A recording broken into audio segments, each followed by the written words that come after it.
Fig, pretty sure he's never been outside in his life by the way that he responds on my balcony, which is on the 3rd floor.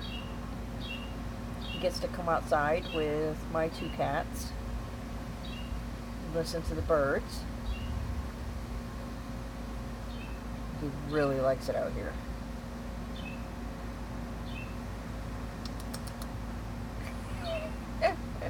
He doesn't like me disturbing him.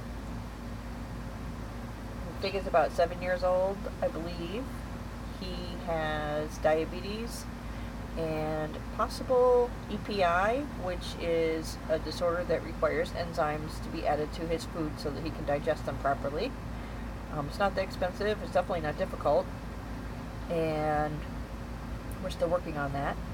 But if you have a catio and a love for orange kitties, Fig might be great for your household. He gets along well with the others, although he does occasionally get a little frustrated when waiting for food, because that's part of his pancreatic problem. But let's see if we can get a picture of his face. Figgy! Hi, handsome. There's Roxanne. He really wants to be friends with her. But birds are more interesting. What was that?